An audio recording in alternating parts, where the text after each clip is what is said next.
नमस्कार, मैं मिसेस मंजू साहू, सहायक प्राध्यापक शिक्षा संकाय एमजे कॉलेज भिलाई से। आज के व्याख्यान में एमएड सेकेंड सेमेस्टर के गाइडेंस एवं काउंसलिंग विषय पर हम चर्चा करेंगे। आज इस व्याख्यान के दौरान आप यह समझ पाएंगे कि किस प्रकार से हमारे जीवन में निर्देशन की आवश्यकता होती है। निर्देशन की आवश्यकता पर प्रकाश डालने से पूर्व मैं निर्देशन के अर्थ, परिभाषा, उसकी प्रकृति एवं क्षेत्र के बारे में बताना चाहूँगी।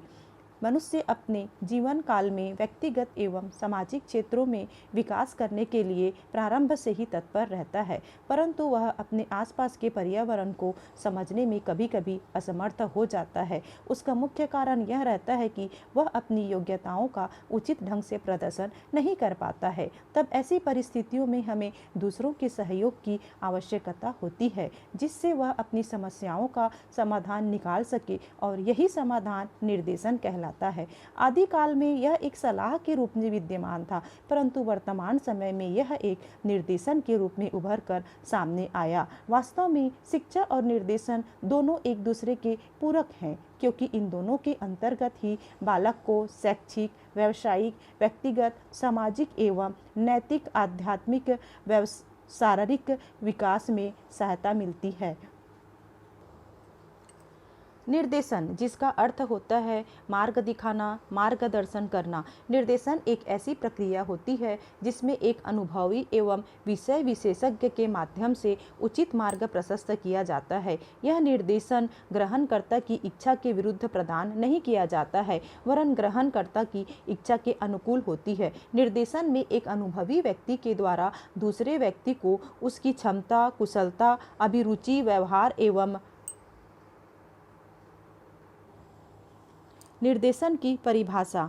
निर्देशन की परिभाषा के अंतर्गत क्रो ने यह बताया है कि मार्गदर्शन पर्याप्त रूप से प्रशिक्षित एवं विशेषज्ञ प्राप्त पुरुषों तथा महिलाओं द्वारा किसी भी आयु के व्यक्ति को सहायता प्रदान करना है, ताकि वह अपने जीवन की क्रियाओं को व्यवस्थित कर सके, अपने निजी दृष्टिकोण विकसित कर सके और अपने आप में निर्णय ले सके। क्रो की परिभाषा से यह स्पष्ट होता है कि निर्देशनकर्ता को एक प्रशिक्षित व्यक्ति के द्वारा वह किसी भी आयु के व्यक्ति को सहायता प्रदान कर सकता है, जिससे कि वह अपने जीवन में आने वाली समस्याओं को समाधान करने में सक्षम हो सके। जोन्स के अनुसार, जोन्स ने निर्देशन का अर्थ में यह बताया है इंगित करना, सूचित करना, पथ प्रदर्शन करना तथा इसका अर्थ सहायता देने से अधिक है। जोन्स की परिभाषा से यह स्पष्ट होता है कि निर्देशन व्यक्ति को व्यक्तिगत और सामाजिक दृष्टि से उपयोगी क्षमताओं के अधिकतम विकास के लिए प्रदत्त सहायता करने के लिए निरंतर चलने वाली प्रक्रिया के रूप में इंगित किया गया है। निर्देशन की प्रकृति। निर्देशन की प्रकृति के माध्यम से यह स्पष्ट होता है कि निर्देशन एक जीवन पर्यंत चलने वाली गतिशील प्रक्रिया है।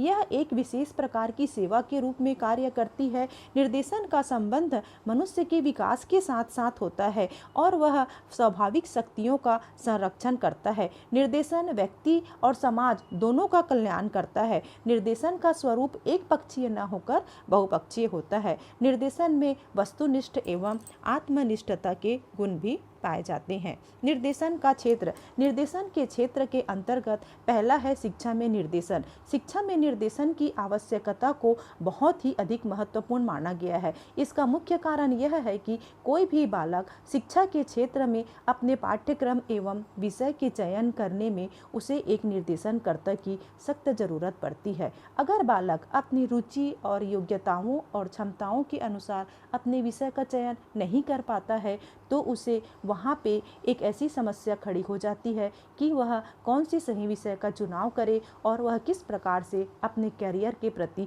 सजग रहे। ऐसे में ऐसी परिस्थितियों में निर्देशनकर्ता को यह कर्तव्य होता है कि वह समस्याग्रस्त बालक को उसकी योग्यताओं के आधार पर शिक्षा के क्षेत्र में उन्हें करियर से संबंधित अनेक विषयों का ज्ञान प्रदान करते हुए सही दिशा प्रदान करे। व्यक्तिगत निर्देशन। व्यक्तिगत निर्देशन यह होता है कि इसमें एक व्यक्ति को प्रत्यक्ष रूप से संपर्क सामने में ला करके उसके मनोवैज्ञानों का अध्ययन करते हुए उन्हें उनके पर्सनल, प्रोफेशनल दोनों के बारे में जानकारी लेते हुए उसे मार्गदर्शित किया जाता है कि वह किस प्रकार से अपनी योग्यताओं का समाधान कर सकता है। व्यावसायिक निर्देशन का निर्देशन के क्षेत्र में अत्यंत महत्वपूर्ण स्थान है, क्योंकि व्यवसाय एक ऐसा क्षेत्र है जहाँ पे सही मार्गदर्शन की आवश्यकता होती है और वह अपनी रुचि के आधार पर, योग्यता के आधार पर व्यवसाय का चयन करने के लिए सफल हो सकता है। अगर उसे अपनी मन की इच्छा के अनुकूल व्यवसाय नहीं मिल पाता है तो ऐसे में व्यक्ति अपनी मार्ग से भटक जाता है और उसे ज़रूरत होती है निर्देशनकर्ता की, जिसके माध्यम से वह व्यवसाय का निर्धारण कर सके। निर्देशन के क्षेत्र के अंतर्गत कुछ और भी क्षेत्र हैं, जैसे मनोविज्ञान, समाजशास्त्र, दर्शन आदि। विद्यालय निर्देशन के प्रमुख अंग। विद्यालय में दिए जाने वाले निर्देशनों के कुछ ऐसे भाग और महत्वपूर्ण कारक होते हैं जिसके माध्यम से हम निर्देशन को सही प्रकार से दे सकते हैं और उसकी सहायता हम ले सकते हैं, जिसमें सबसे पहला है मूल्यांकन। मूल्यांकन के अंतर्गत हम यह समझ पाएंगे कि जिस व्यक्ति को निर्देशन देना है उसके पास उसके अंतर्गत कितने गुण उसमें मौजूद हैं, किस तरीके से उनमें योग्यताएं हैं जिसके आधार पर वह अपने उद्देश्यों को प्राप्त कर सकता है। तो यहाँ पर एक शिक्षक के द्वारा बालक के गुण एवं दोषों का मूल्यांकन करके उसे यह निर्देश दिया जाता है कि वह अपनी योग्यताओं के आधार पर अपने शिक्षा के क्षेत्र में अपने विषय का चयन करे। दूसरा है समायोजन। समायोजन के अंतर्गत सबसे प्रमुख समस्या यह आती है कि व्यक्ति अपने जीवन के विभिन्न क्षेत्रों में समायोजन करने की योग्य है या नहीं। अगर व्यक्ति अपने जीवन के विभिन्न क्षेत्रों के अंतर्गत समायोजन नहीं कर पाता है तो वह ऐसी परिस्थितियों में मानसिक रूप से अस्वस्थ हो सकता है और अवसाद का भी शिकार हो सकता है। तो यहाँ पर निर्देशनकर्ता उन्हें समायोजन के गुणों को विकसित करने के लिए, उनका विकास करने के लिए उन्हें प्रोत्साहित करता है। तीसरा है विकास हेतु वातावरण का निर्माण करना। विकास हेतु वातावरण का निर्माण करना, इसका मतलब यह है कि एक बालक का औपचारिक शिक्षा और अनौपचारिक शिक्षा, दो प्रकार की शिक्षा होती हैं, जिसमें कि अनौपचारिक शिक्षा का प्रथम साधन उसका परिवार होता है। यदि परिवार में उसे अपने व्यक्तित्व का विकास करने के लिए उन्हें समान रूप से अवसर नहीं मिल पाएंगे तो वह अपनी योग्यताओं के आधार पर पूर्ण रूप से विकास नहीं कर पाएगा। इसके लिए यह अत्यंत आवश्यक है कि उसके घर या परिवार का वातावरण ऐसा हो जिससे कि वह उन्हें अपने व्यक्तित्व के विकास करने की समान अवसर उनमें उपलब्ध हो सके। इसके साथ ही साथ परिवार के साथ साथ विद्यालय का वातावरण भी उन्हें इस प्रकार मिलना चाहिए जिससे कि वह अपने विचारों, भावों और योग्यताओं का प्रदर्शन सही ढंग से कर सके। चौथा है नवीन परिस्थितियों को उत्पन्न करना। नवीन परिस्थितियों को उत्पन्न करने का मतलब यहाँ पे यह है कि कुछ ऐसी परिस्थितियाँ, कुछ ऐसी समस्याएं या कुछ ऐसी कंडीशंस उसके सामने आ जाती है जिसके में वह उसके समय में यह वर्तमान उपयोगिता होनी चाहिए कि वह उन परिस्थितियों से समायोजन कर सके। निर्देशन की आवश्यकता। निर्देशन आज जीवन एवं शिक्षा का विभिन्न अंग बन गया है।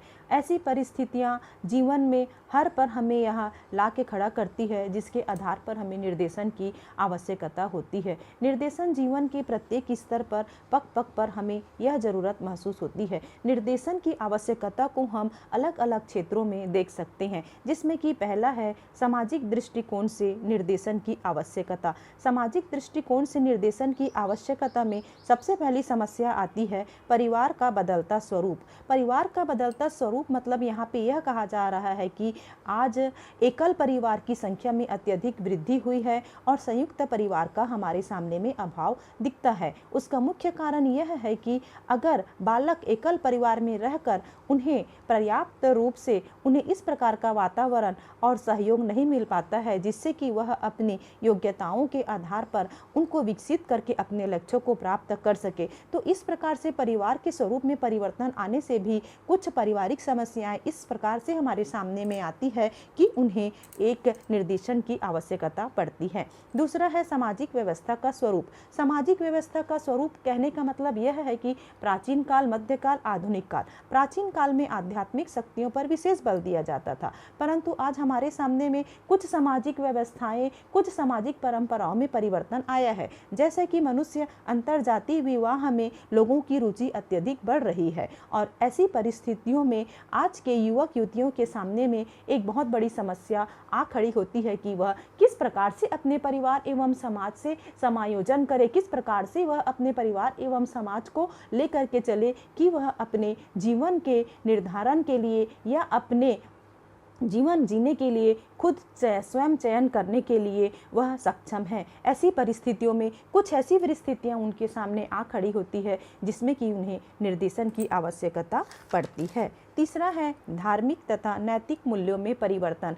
धार्मिक तथा नैतिक मूल्यों में परिवर्तन का मतलब यहाँ पे यह है कि प्राचीन समय में हम अपने मूल्यों को आध्यात्म एवं धर्म के आधार पर परिवर्तित करते थे और धर्म के आधार पर अपने नैतिक मूल्यों के कर्तव्यों की पूर्ति करते थे, परंतु अभी धर्म के आधार पर या आध्यात्म के आधार पर अगर हम वर्तमान समय में उसकी स्थिति को देखते हैं तो नैतिक दृष्टि से उत्तरदायित्व का पालन करने में कमी आई है। ईमानदारी के अभाव के कारण भावी पीढ़ी को बचाने के लिए हमें निर्देशन की सहायता की आवश्यकता होती है। नेक्स्ट पॉइंट है उचित समायोजन की आवश्यकता। उचित समायोजन की आवश्यकताओं में यह कहा जाएगा कि एक बालक को योग्यताओं और क्षमताओं में किस प्रकार से अपनी वृद्धि करने के लिए उनके अपने गुणों को उचित ढंग से प्रदर्शन करने के लिए उन्हें एक अवसर की आवश्यकता होती है। यहाँ पे यह एक बालक के लिए अत्यंत आवश्यक होना चाहिए कि वह अपने अवसरों का सही ढंग से उपयोग कर पाए, परंतु कुछ परिस्थितियां ऐसी होती है जिसमें कि वह इन परिस्थितियों का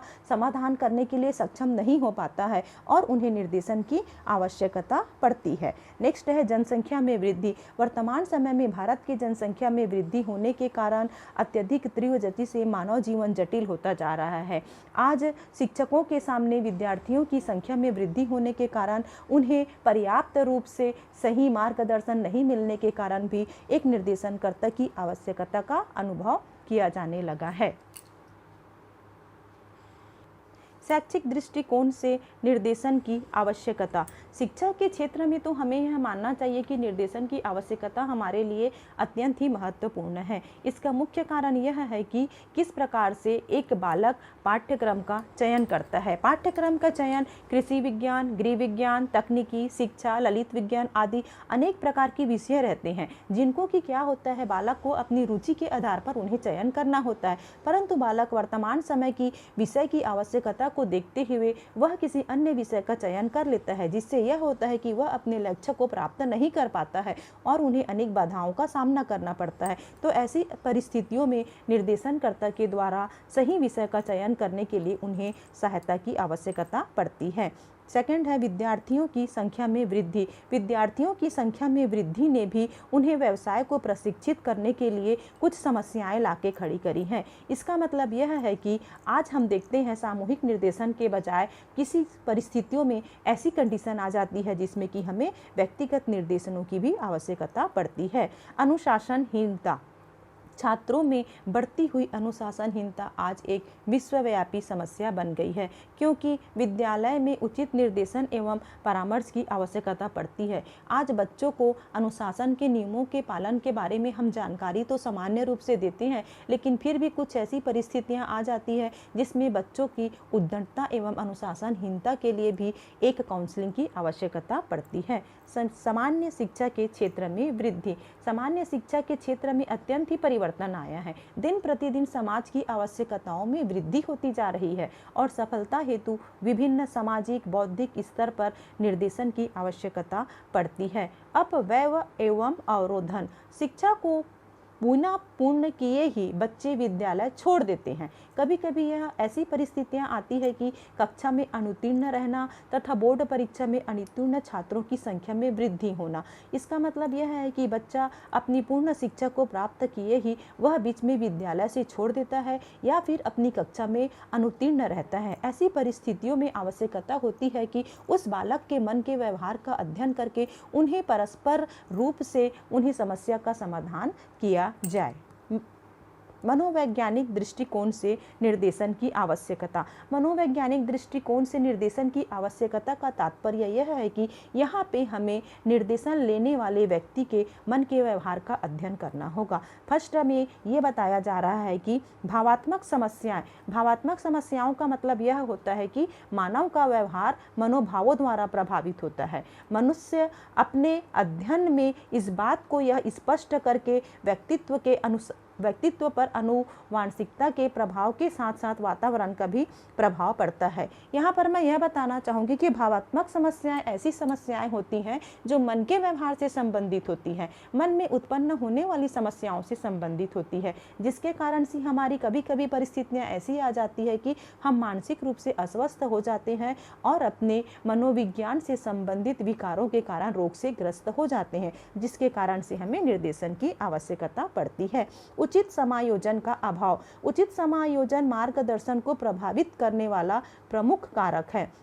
उचित समायोजन ऐसी स्थिति में प्राप्त होता है जब उन्हें रुचि के अनुसार लक्ष्य प्राप्त होता है, परंतु कभी कभी ऐसी स्थितियां हमारे सामने आ जाती है कि वह रुचि के अनुसार उन्हें लक्ष्य प्राप्त नहीं हो पाता। तब बालक अपनी परिस्थितियों से समायोजन नहीं कर पाता और वहाँ पे उसके सामने में ऐसी स्थितियाँ उत्पन्न होती है कि वह अपनी समस्या का समाधान करने में असमर्थ हो जाता है। तब ऐसी परिस्थितियों में उसे एक निर्देशनकर्ता की आवश्यकता पड़ती है जो उन्हें समायोजन करने में उनकी सहायता कर सके। व्यक्तित्व का विकास। निर्देशन का एक प्रमुख उद्देश्य यही होता है कि वह किस प्रकार से व्यक्तित्व का विकास करे और संपूर्ण व्यक्तित्व का विकास करने के लिए निर्देशन के लिए यह आवश्यक हो जाता है कि वह निर्देशनकर्ता के द्वारा निर्देशन लेने वाले व्यक्ति के समस्त पक्षों शारीरिक, मानसिक और सामाजिक आर्थिक क्षेत्रों का अध्ययन करके उसके संपूर्ण व्यक्तित्व का विकास करे। अवकाश काल का सदुपयोग। यहाँ पर अवकाश काल का सदुपयोग कहने का मतलब यह है कि हर व्यक्ति को सही समय का सदुपयोग करना चाहिए, यह तो हम सभी जानते हैं, परंतु उसके अलावा कुछ बातें ऐसी हो जाती है कि बालक अपने समय का सदुपयोग नहीं कर पाता है। वह अपने समय का सदुपयोग करने के समय में कुछ अनावश्यक कार्यों में व्यर्थ में अपना समय बर्बाद करता है, जिससे उन्हें निर्देशन की आवश्यकता होती है। राजनीतिक दृष्टिकोण से निर्देशन की आवश्यकता। राजनीतिक दृष्टिकोण से भी हमें निर्देशन की आवश्यकता होती है, जिसमें से पहला है प्रजातंत्र की रक्षा। प्रजातंत्र की रक्षा किस प्रकार से यहाँ पे निर्देशनकर्ता की आवश्यकता होती है, यहाँ पे यह मैं बताना चाहूँगी कि देश के प्रत्येक नागरिक को उनके उचित प्रतिनिधि के चयन की आवश्यकता होती है, परंतु कभी कभी ये होता है कि देश का नागरिक उचित प्रतिनिधि का चयन करने में असमर्थ हो जाता है, उन्हें अपने कर्तव्यों एवं अधिकारों का ज्ञान नहीं होता है, तो वह अपने देश के प्रति दायित्व के प्रति उसमें कमी आती है। ऐसी परिस्थितियों में उन्हें निर्देशन की आवश्यकता पड़ती है। धर्मनिरपेक्ष राज्य। भारत एक धर्मनिरपेक्ष देश है और यहाँ पे सभी धर्मों को समान रूप से मान्यता प्राप्त है। ऐसी परिस्थितियों में सभी धर्म के प्रति समान व्यवहार प्रदान करना ही हमारे धर्मनिरपेक्षता धर्म का प्रमुख उद्देश्य हो जाता है, परंतु कभी कभी कुछ परिस्थितियाँ ऐसी आती है जिसमें सभी को धर्म को समान रूप से समानता प्रदान करने के अवसर के स्थान पर कुछ धर्म संबंधी समस्याएं आती है, जिसमें यह आवश्यक हो जाता है कि निर्देशनकर्ता वह समस्याओं का समाधान कर सके।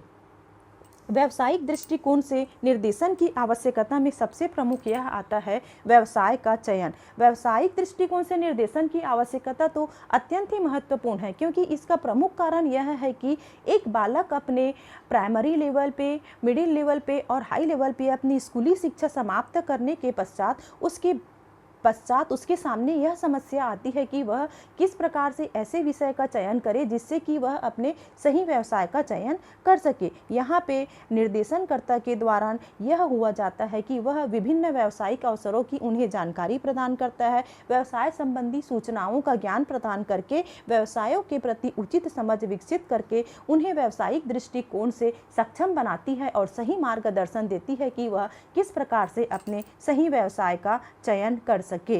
लास्ट में मैं उपसंहार के रूप में यह बताना चाहूँगी कि उपरोक्त विवरण से स्पष्ट होता है कि निर्देशन एक ऐसी व्यवस्था है जिसमें व्यक्ति अपनी योग्यताओं तथा क्षमताओं को समझने में सक्षम होता है और निर्देशन के माध्यम से समस्याओं के समाधान में सहायता मिलती है। निर्देशन किसी व्यक्ति की आयु या अवस्था से बंधा नहीं होता है, यह तो जीवन पर्यंत विद्यमान रहने वाली आवश्यकता होता है। इस व्याख्यान के अंतर्गत मैंने डॉक्टर सीताराम जायसवाल, डॉक्टर रामपाल उपाध्याय की पुस्तक का मैंने मदद लिया है। धन्यवाद।